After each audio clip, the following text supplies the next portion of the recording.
Okay guys, magandang araw sa inyo lahat. Guys, okay, ito yung bago nating e-bike.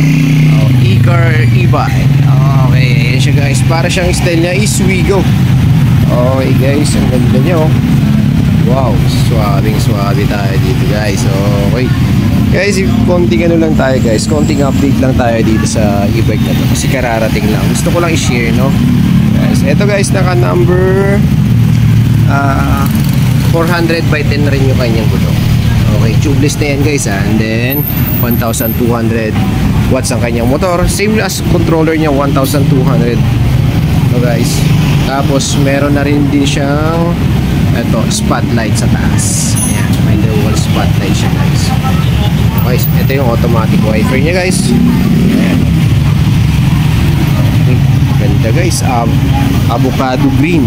Okay, sa kanyang pintuan naman, yun, guwapo. Okay, ang kanyang window type is manual. Okay, yun. Ayan guys, so liwanag na, no? Ito nga pala yung loob ng e-car natin. Itong e-car natin, pwede ka dito extra light. Ayan, may extra light na rin siya. Same as automatic lang din na tayo na 4 wheels. Okay, kung gusto mo mag-salamin, may salamin yan. Okay. Then ito sa loob, kinaganda niya, dito ako na-amaze. Para siyang manubela ng Ford. Diba? Diba sa Ford, kukuha niya yung manubela ng Ford. Okay, shout out Ford, baka naman.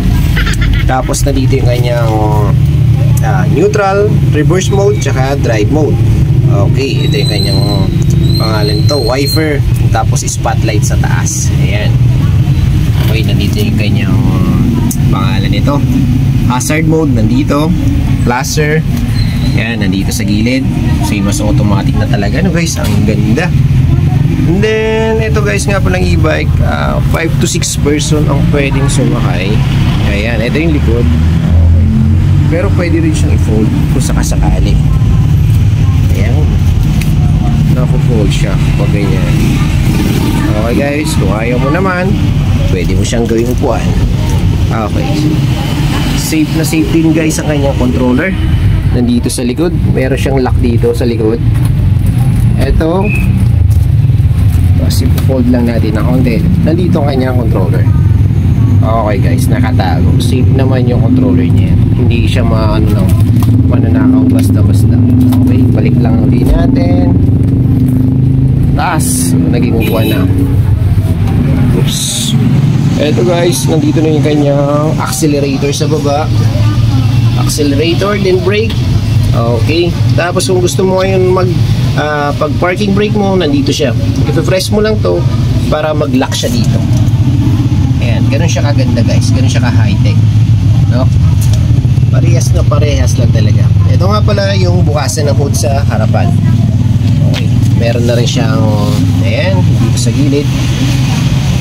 Tapos guys, kinaganda nito guys, nandito yung kanyang battery sa harapan.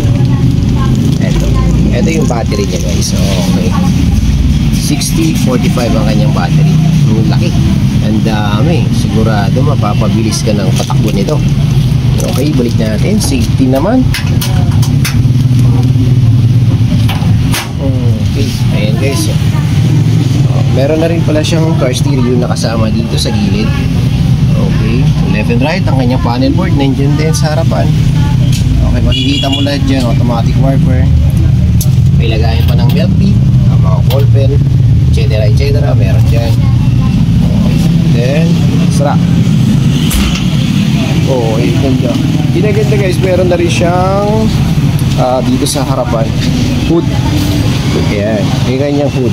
Okay, sa mga mahilig mag-convert dyan. Ito na yun. Ito na yung kotse na mura na.